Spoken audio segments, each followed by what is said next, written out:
Bismillahir Rahmanir Rahim. Assalamu alaikum wa rahmatullahi wa barakatuh.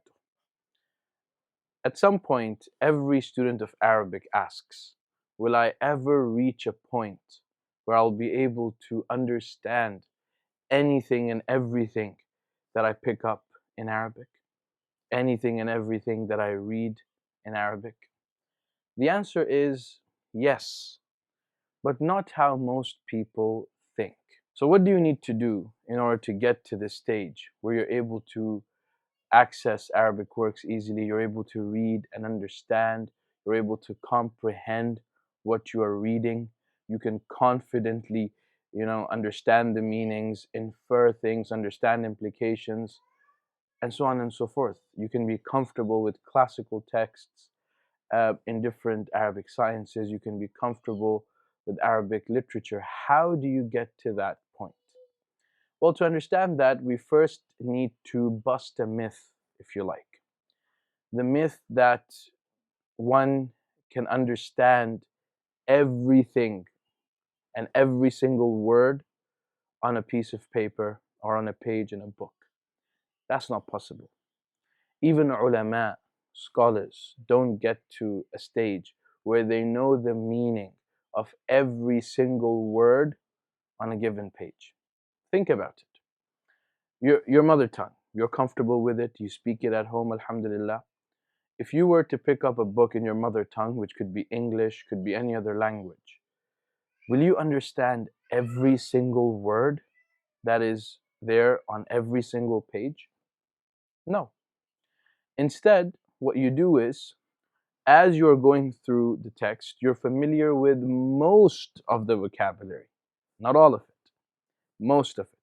And the vocabulary that you're not familiar with, most of it, you can decipher the meanings of those words through the context. And there will be some words that you might need to refer to a dictionary for to understand the meanings. That's exactly the level you need to get to when it comes to Arabic. There really is no further level beyond that. That's not to say that you don't have good reading habits, or there are no rules that can make reading a more productive activity for you. There definitely are. There are different types of readings that you do for different purposes. However, the level that you need to get to in your Arabic reading is when you pick up a book, you're familiar with most of what is there on the page. And whatever you're not familiar with, you can figure out the meanings based on the context. And other words, you can look at any classical dictionary and figure out their meanings. And so you also need to learn how to engage with classical Arabic dictionaries, which is a discipline on its own. But that's the level you need to get to. All right, now I'm going to break this down into rules so that this will be simple for you, inshallah ta'ala, to follow and simple for you to understand, bi'idhnillahi al-kareem. Rule number one, engage with actual real texts. Don't just study around them. What happens is, in most of our traditional studies, we read around the text a lot. We read about things a lot. And we don't actually read the thing that we want to read. So what happens is, you spend a very long time studying Nahu, you spend a very long time studying Sarf, which is important.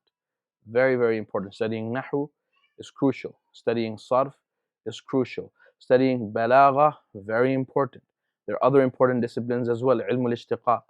You have Fiqh al-Lugha, and so on and so forth. However, these disciplines on their own will not get you to a state or to a stage where you'll be able to read anything and everything comfortably.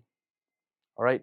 These disciplines are supposed to be auxiliary supporting disciplines.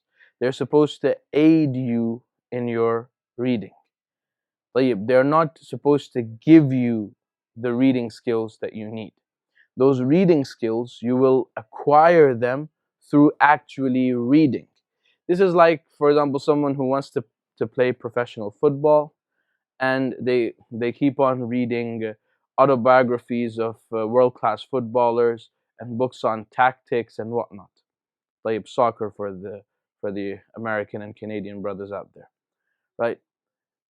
Now, this person, just by doing that, will he be able to become a pro footballer? No. Why am I comparing reading skills with football? Because both are skills, right? You become a pro footballer by actually practicing on the pitch, all right? And the same thing, you do the same thing with reading. You pick up a book and you read, you engage with it, you repeat the sentences. Whatever you don't understand, you reread multiple times. طيب, and I'm going to give you a step-by-step method, inshallah ta'ala, which if you follow, بإذن الله الكريم, you'll be able to, inshallah ta'ala, get comfortable with reading Arabic, inshallah ta'ala, in a reasonable amount of time, بإذن الله الكريم. طيب. So remember, engage with the texts. Don't just study around them. Yes, study nahu, study sarf, but nahu and sarf without actually reading is what? Just theory, abstract rules, and you have no body to apply those rules to. When I first started studying Al-Ajur Rumiya, my sheikh, he immediately introduced, we would do one lesson of Al-Ajur Rumiya, and we would do another lesson from Suwar min Hayat al-Sahaba, just reading. طيب. So reading is very, very important. Also remember that vocabulary lists on their own, without context, they're fragile. They don't offer much to you. طيب. So if you have a vocabulary list, you should have example sentences in it to show you how the word is used in the Arabic language. Just a vocabulary list, a plain list of words, is not very helpful. So what should you do? Some good habits to have while you're reading are: number one, always read with a pencil. Underline new words that you come across. First, try to decipher the meaning of the word based on the context, and then consult a dictionary. طيب. If you follow these steps, and it's very good to do this initially with a teacher, inshallah ta'ala, so that he can guide you well. But if you follow these steps, you will develop a good overall reading habit and a good method, which will benefit you, inshallah ta'ala. Also, phrase mind. Have a notebook in which you note down the new phrases that you learn. Not just words, the complete phrases. So you learn the usage of those words as well, not just the words. Otherwise, all of these new words will be dormant vocabulary in your mind. طيب. That's rule number one. Rule number two, follow a level-based approach to texts. So when we say read texts, we don't mean that just pick up Al-Bayan with Tabeen by Al-Jahid, or pick up the Mu'allaqat, right? Now, I'm not saying that if someone already knows some Arabic and they start with Jahil or the Mu'allaqat, they won't benefit. They can benefit, yes. However, the best approach is the level-based approach, right? When we're babies, right, we start slowly. You start with milk, and then semi-solids, and then solids, and then you move upwards. That's why the ulama say طعام الكبار سم الصغار, right? The food of the elders is poison for the children. So you have to start off with something which is palatable, something which you can digest, something which will be easy for you to chew on.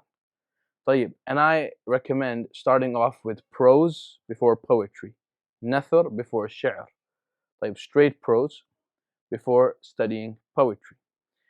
And within straight prose, it's best to start with contemporary and modern Arabic literature, not just any contemporary modern Arabic literature, but from good writers like Manfalūṭī, like Ali al-Tantawi, and there's others. طيب.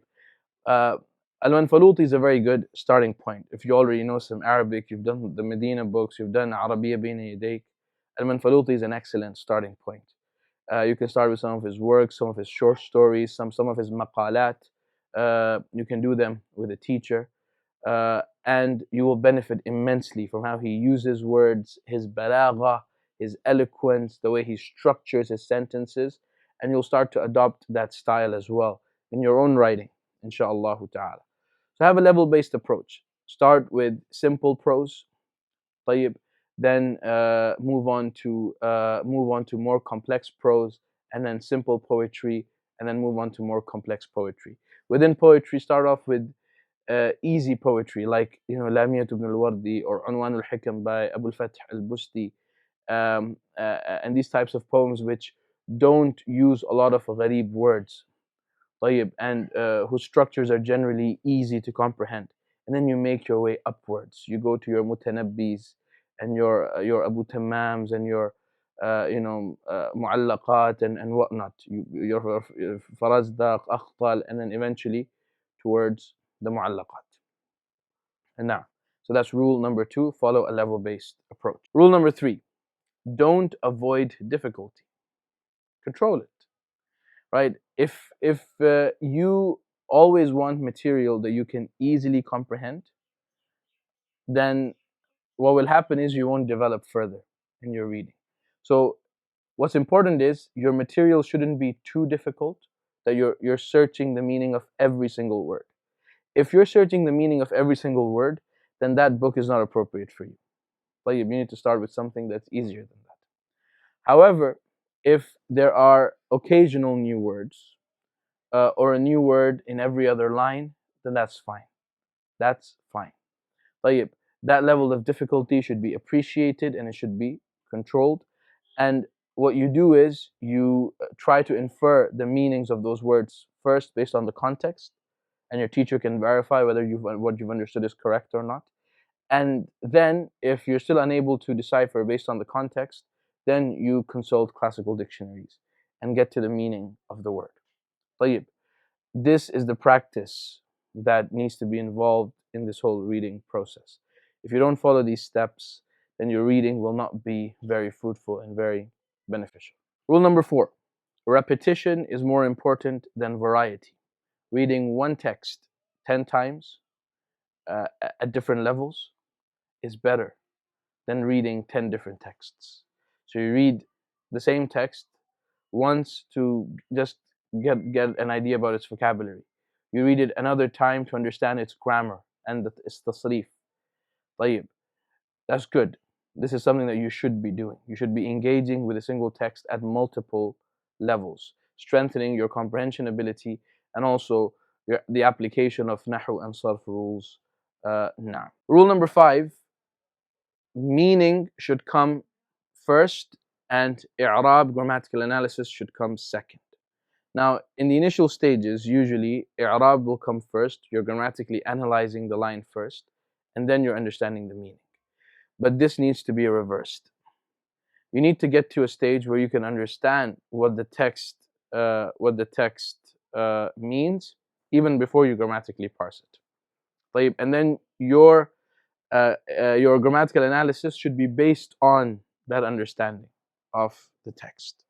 طيب, and the way this happens is when you follow the previously outlined strategies, inshallah ta'ala, you will get to a stage where you're able to understand texts before you're grammatically analyzing. So here, you don't really stop analyzing.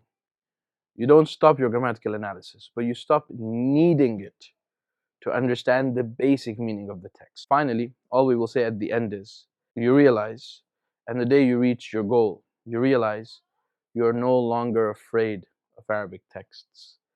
You're picking them up, you're reading them, you're able to enjoy what you're reading, you're able to understand what you're reading, you're able to comprehend what you're reading, most of it without exerted effort. Now, barakallahu feekum. Assalamu alaikum. And if you have any questions, of course, feel free to ask in the comment section.